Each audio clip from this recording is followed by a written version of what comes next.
दुनिया जब ठोकर मारेला माई याद आवेला। अरे माई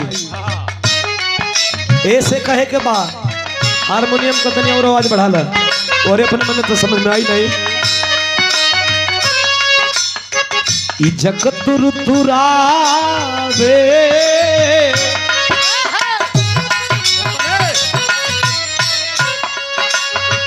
ई जगत तुरावे अरे तमाइए दुलारेली जगत तुरावे तमाइए दुलारेली।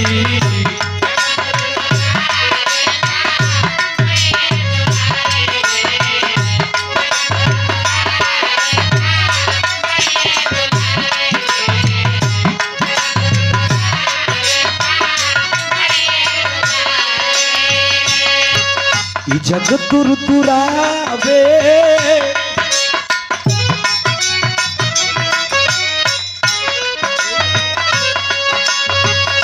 जगत तुरावे अरे तमाइए दुलारेली तमाइए दुलारेली।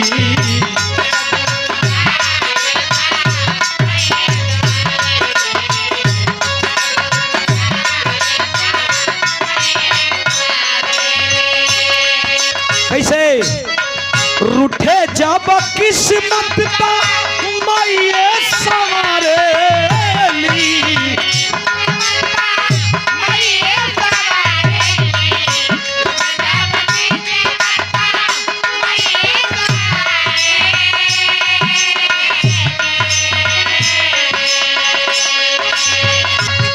रूठे जब किस्मत का अरे माइए सवारेली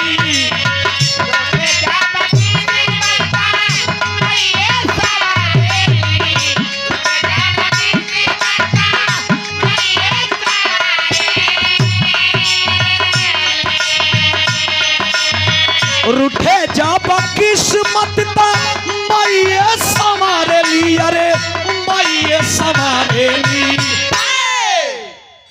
ई जगत तुरावे ई जगत तुरावे तमाइए दुलारेली ई जगत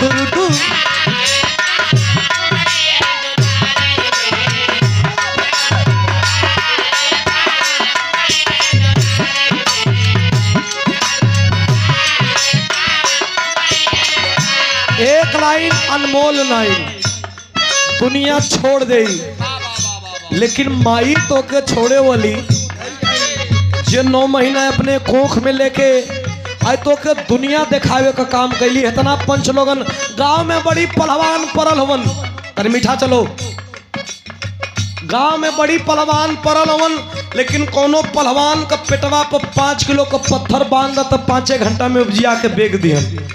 लेकिन माई 2 किलो 4 किलो 5 किलो लेके 9 महीना ढोवेली। माई से बड़ा शक्तिशाली दुनिया में कोई ना कोई नहीं खे। अरे दुनिया का मेला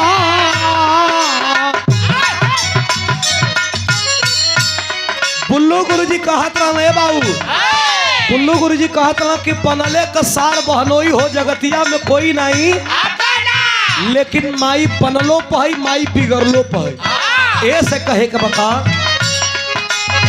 अरे दुनिया का मेला साथ छोड़ी देला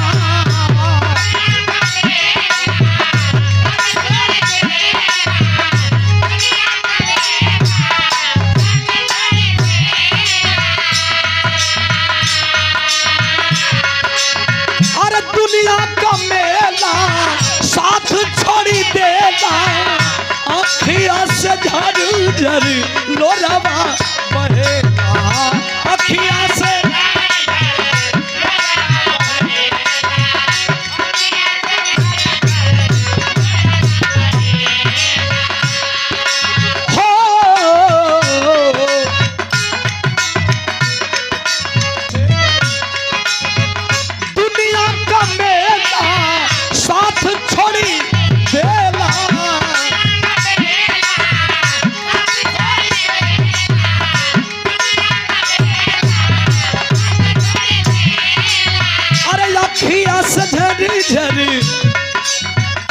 अखिया से झरी झरी लोरावा पहेला।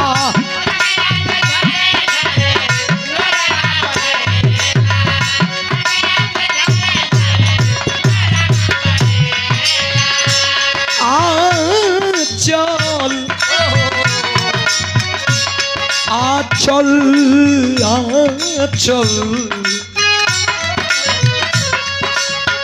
आचरा ओढ़ाई के दुख से उबारेली।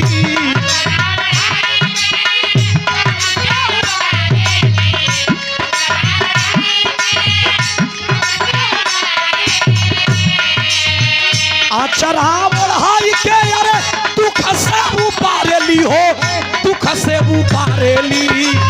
जग दुर दुरावे ये दुलारेली।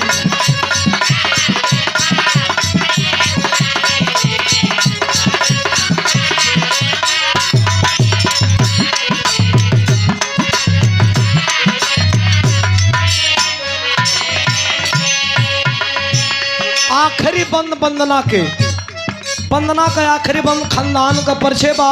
कौने खानदान का हम बानी, हमारे गुरु लोगन का का नाव बा का मास्टर बिहारी गणेश के